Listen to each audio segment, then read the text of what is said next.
Hey guys, welcome back for another how-to video. Today we're going to be repairing the track.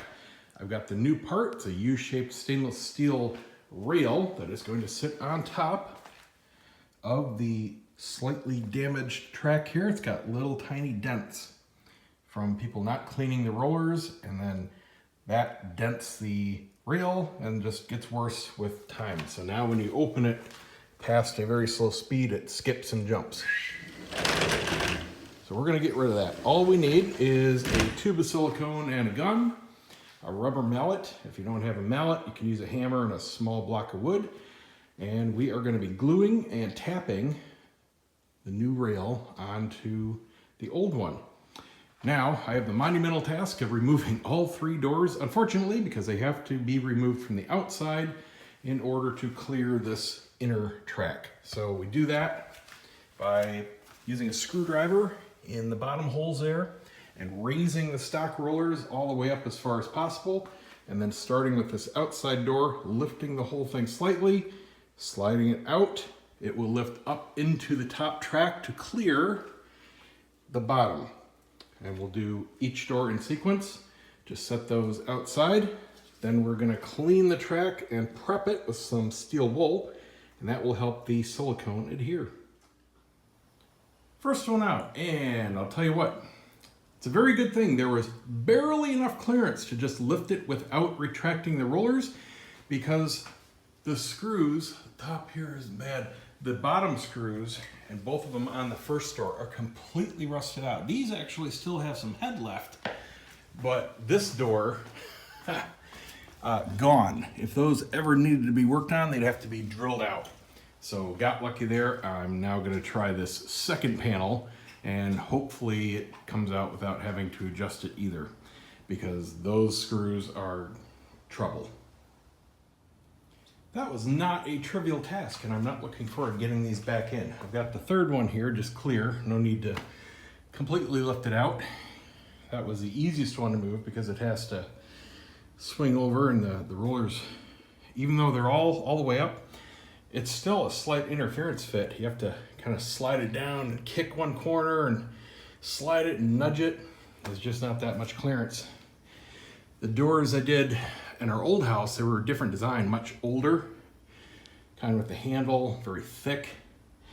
That had a lot of clearance, man. You raise those rollers up, you could lift the thing up an inch.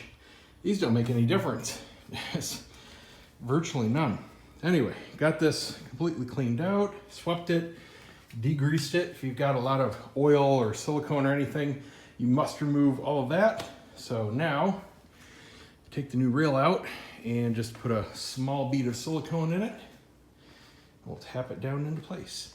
What you want to do when you order is measure your door and order just slightly longer. They come in various lengths, and then you just cut it to length, and that'll be that. Note, they do have cheaper, shorter ones in, I think, 2-foot sections. It's not that much cheaper, and way too many reviews out there say no matter how perfectly you join those, you're gonna feel it. And for a few bucks, it wasn't worth it to me. I want a perfect sliding door if I'm gonna go through this trouble. So I've got this end started, got this hammered down flat, and it'll kind of snap in. You'll hear the difference when you're hammering. It'll go tink, tink, tink, and then tonk when it's all the way down. I'm just going down and feeding it, tapping it every couple inches to get it on there, and then we'll wipe up the excess silicone that comes out the sides. Okay, new cap's on. Now for the fun part, getting these doors back in place.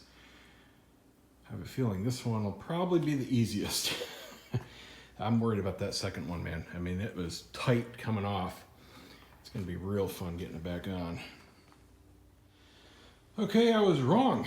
This first one's the toughest one because I added extra thickness while there was barely enough clearance before. Now there isn't enough clearance. It's actually an interference fit. What I have to do is take off this guard up here, because that's artificially limiting how far up I can go. This side I got, and you can see there's just a little bit, like a 1/4 inch extra that the door could raise up. So I was able to get this side on. Now I got to do this one. The rollers are all the way up, You just loosen the bottom screw counterclockwise all the way, and you can slip your fingers in, and it's a teeter-totter, like a train rail. You can push them all up and they'll stay up there, but right now they're hanging below the lip just a bit. So this will give me the extra clearance on this side. Success. All right, we have a smooth, fast rolling door. Now I've got to lubricate it. It's crunchy dry. Now, door manufacturers recommend silicone spray. I prefer to use a dry lube. You can get it at most auto stores if you can't find it at Walmart or anything like that.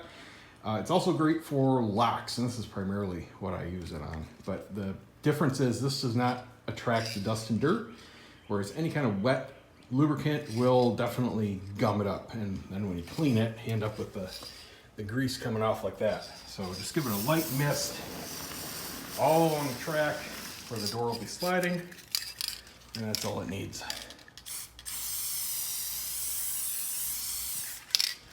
Run it back and forth a few times. Use on the rollers. It's already getting quieter. There we go. Okay, on to the next two. You see that problem? Just realized they have to go back in the stack order. So that inner door needs to be overlapping the next one and so forth. I gotta take this one back out, put it back in more to the left, but it did go in a lot easier than it came out, that's for sure.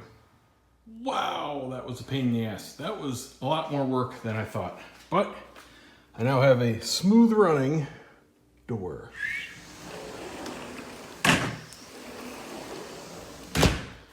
Perfect. Took a while to level everything.